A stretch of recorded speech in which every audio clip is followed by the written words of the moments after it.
Well, with just 4 days to go until Budget 2023 is revealed, Sinn Féin has published its alternative proposals on how to spend public money. Let's go now to our political correspondent, Gavin Riley, for more on this. So, Gavin, one of the main differences then between Sinn Féin and the government proposals is this price cap versus energy credits that Paul was just talking about there.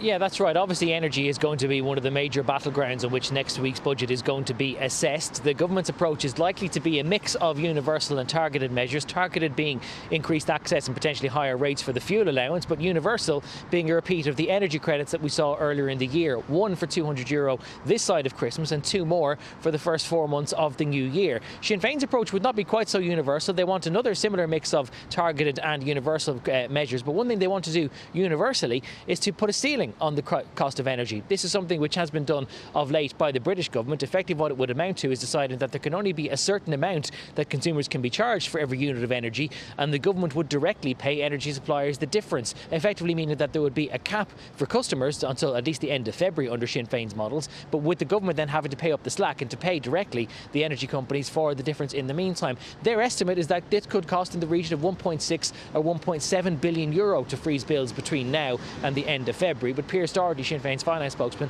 has been saying that it's a price worth paying.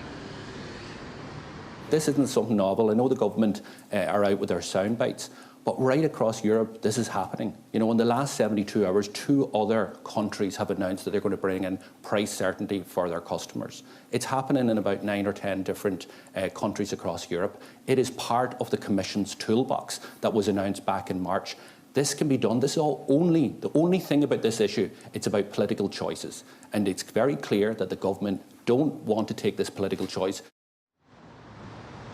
Now, we know the government doesn't want to take that political choice because we heard only yesterday, or in the last couple of days, from the Green Party leader, the Energy Minister, Eamon Ryan, who has suggested that this would effectively amount to a blank cheque because he doesn't believe the government could ever adequately predict what energy prices are going to be for the next 4 or 5 months. And so therefore, they don't believe it's possible for the government to hypothetically ring-fence off a certain amount to pay to energy funds. They simply just don't know how high energy bills could otherwise be going into the new year. But that is Sinn Féin's proposal, and it is one which has been adopted by other governments across Europe, including, as I said, in the last couple of weeks, the United Kingdom. Sinn Féin also proposing to cut childcare costs by 2/3 in the next year. That is much higher than the government's own target, which is to try and reduce them by 50% over 2 years. They're also proposing a rent credit, which is something they've been proposing for several years now, effectively a tax refund for renters, which amounts to 1 month's rent. One issue with that potentially might be the idea that you might have to pay a year's rent up front and then only claim it back at the tax return at the end of the year. But it is something which Sinn Féin says could immediately put money into the hands of renters.